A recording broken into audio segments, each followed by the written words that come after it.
झालेले नुकसानीची भरपाई, वन आणि महसूल जमिनीचे पट्टे आदी मागण्याच्या संदर्भामध्ये या ठिकाणी उपविभागीय महसूल विभाग आणि वन विभागाला गेल्या 15 दिवसापासून निवेदन देऊनही अद्यापर्यंत कोणती कारवाई न केल्यानं अमोलजी तायडे या ठिकाणी महेंद्र भास्कर यांच्या नेतृत्वामध्ये देवदाजी तायडे, नाना तायडे, भरत मुंडेजी यांच्या मार्गदर्शनामध्ये या ठिकाणी हा बहुजन आदिवासी बांधवांचा हा सत्याग्रह या ठिकाणी सुरू झालेला आहे।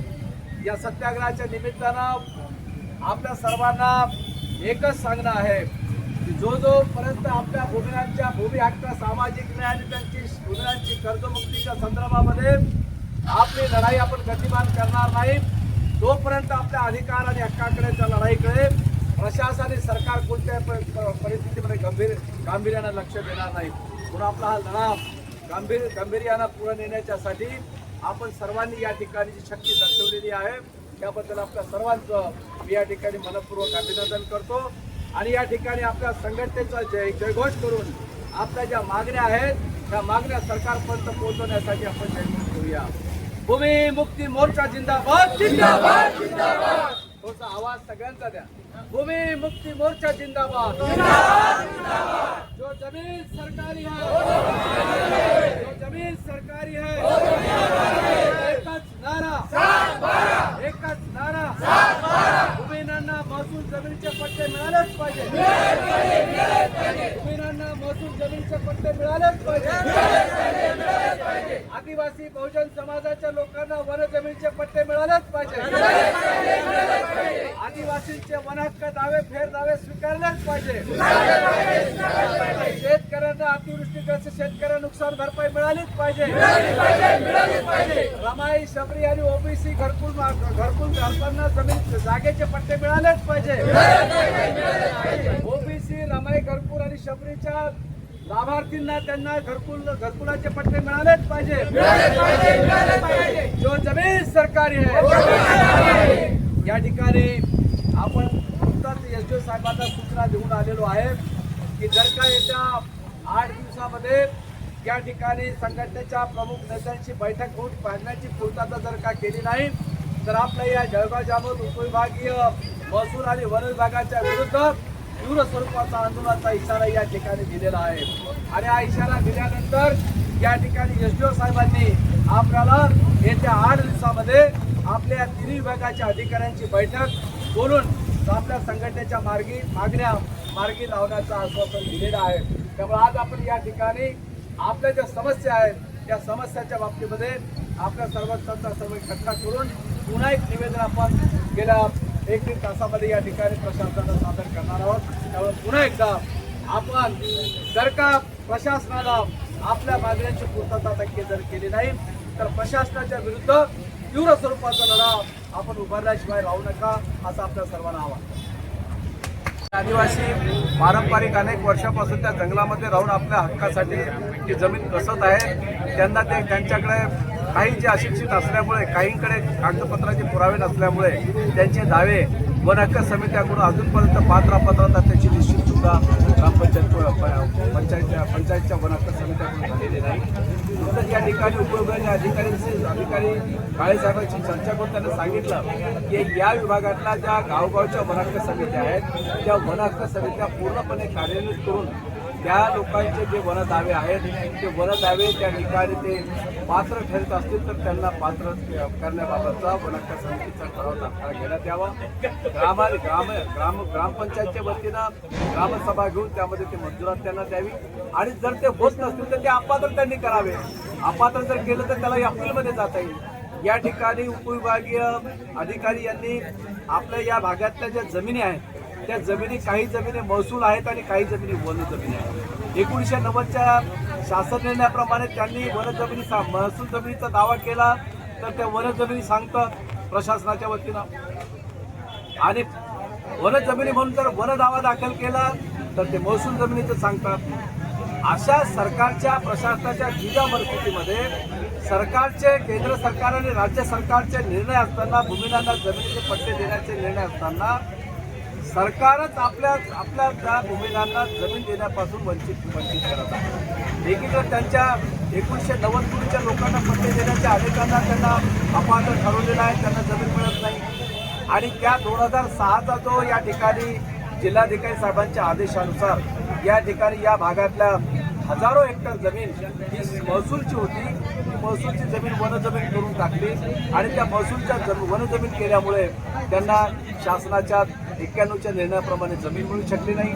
आणि आता या ठिकाणी 2005चा जो केंद्र सरकारचा जो आदिवासी वन हक्क कायदा आहे याप्रमाणे त्याने पट्ट्याची मागणी केली, तर या ठिकाणी त्याचे जुने दंडाच्या पावत्या महसूल असल्यामुळे त्या जमीन महसूलची असल्याचं कारण पुढे करून त्यांना इकडं वनजमिनीचे पट्टे मिळू देत नाही. म्हणजे एकीकडे आदिवासींना न्याय द्यायचं सरकार म्हणतं, एकीकडे भूमिहीनांना न्याय द्यायचं म्हणतं आणि दुसरीकडे कायदे आहेत.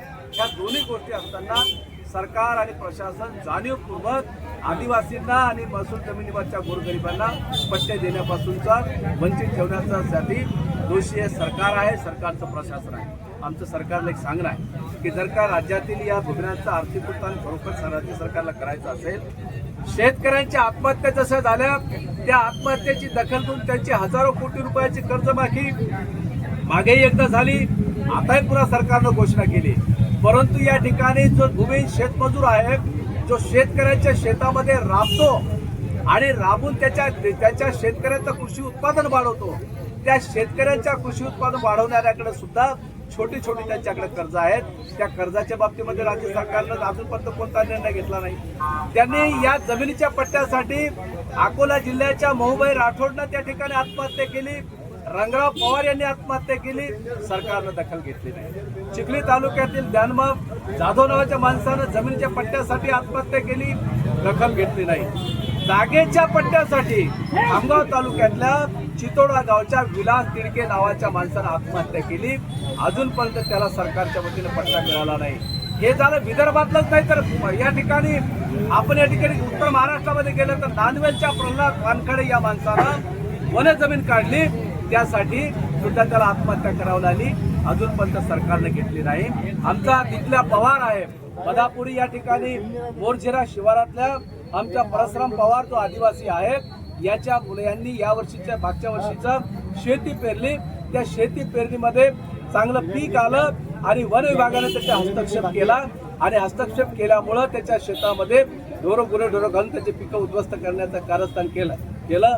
ज्या मेहनतीने ज्याने शेती तयार केली होती तो मजूरच ज्या ठिकाणी होता, त्याला जेव्हा कळलं की आपली शेती वन विभागाने चालली, शेवटी त्या तिथल्या पवारनं तिथं विष प्राशन करून आत्महत्या केली. मग सरकारला काय पाहिजे? शेतकरी भूमिहीन लोक आपल्या पट्ट्यासाठी आत्महत्या करतात, कर्जमुक्तीसाठी आत्महत्या करतात, जमिनीची रक्षणासाठी आत्महत्या करण्यासाठी प्रवृत्त करतात. याची दखल सरकार घेत नाही. सरकार फक्त भूमिहीनांची फसवणूक करतं, भूमिहीनांचं आर्थिक उत्थान करण्याची वल्गना करतं, पण त्यांना प्रत्यक्षात त्यांना पट्टे न मिळू देण्यासाठी, कायदे असूनही त्यांना न मिळू देण्यासाठी हे राजकीय दबावाखाली या भागातला आदिवासी समाज जो आहे, मी गेल्या अनेक वर्षापासून या भागातल्या लोकांच्यासाठी भूमिमुक्ती मोर्चाच्या वतीनं देवदाजी तायडे, नाना तायडे यांना घेऊन हा सातत्यानं लढा सुरू असताना केवळ या वर्षभरामध्ये 300 ते 325 लोकांचे पट्टे झालेले आहेत. अजूनपर्यंत अनेक लोक भिंगारापासून तर वसालीपर्यंत निमखेडीचे अनेक लोक हे जे आहेत हे आपल्या हक्कापासून वंचित आहेत. जसं या ठिकाणी महाराज आहेत, यांचा जमिनीच्या बाबतीमध्ये 21 लोक त्या ठिकाणी आहेत. ती जमीन, काही जमीन वन विभागाची आहे, काही जमीन महसूल विभागाची आहे. त्यांचे दावे दाखल होते, त्यांना दावे पात्र केले नाहीत. आता या ठिकाणी अपात्र केलेल्या दाव्याच्या बाबतीमध्ये अपील दाखल करून त्यांची लढाई पुन्हा या ठिकाणी उभी करायची आहे. आमचं सरकारला, प्रशासनाला एवढंच सांगणं आहे, SDO साहेबांनी या ठिकाणी अशी त्याला काय म्हणता येईल पॉझिटिव्ह चर्चा केली की या भागातल्या आदिवासींचा जो मूलभूत प्रश्न आहे त्यांच्या जमिनीत या बाबतीमध्ये तात्काळ बैठक बोलवतो. वन हक्क समित्यांना कार्यान्वित करून त्यांच्याकडे अधिकृत असे कागदपत्र आहेत अशा लोकांना त्यांना जमिनीचे पट्टे देण्याच्या प्रक्रियेमध्ये कशी मदत करतील त्या दिशेने त्यांनी या ठिकाणी आश्वासन दिलेलं आहे. येत्या 8-10 दिवसामध्ये ते बैठक घेणार आहेत असं ते बोलले असल्यामुळं आम्ही या लोकांच्या भावनांना आवर घालून पुढची लढाई कशी तीव्र करता येईल या ठिकाणी सांगण्यासाठी मी या ठिकाणी आलेलो आहे. या ठिकाणी जर का प्रशासनानं येत्या 8 दिवसामध्ये या संग्रामपूर तालुक्यातील, जळगाव दाभोळ तालुक्यातील दलित आदिवासींच्या वन हक्काच्या प्रश्नाच्या बाबतीमध्ये, महसूल जमिनीच्या प्रश्नाच्या बाबतीमध्ये, शेतकऱ्यांच्या, अतिवृष्टीग्रस्त शेतकऱ्यांच्या, नागरिकांच्या त्यांच्या नुकसानीच्या बाबतीतला आर्थिक मदतीच्या बाबतीमध्ये, त्यांच्या शबरी रमाई घरकुल आणि इतर ओबीसीच्या घराच्या बाबतीत घरकुल जे निवासी पट्ट्याच्या बाबतीमध्ये जो शासन निर्णय याची अंमलबजावणीच्या बाबतीत जर ठोस अशी कारवाई जर केली नाही तर या ठिकाणी भूमिमुक्ती मोर्चा आणि बहुजन मुक्ती मोर्चाच्या मध्ये तीव्र स्वरूपाचं आंदोलन छेडलं जाईल असा इशारा या ठिकाणी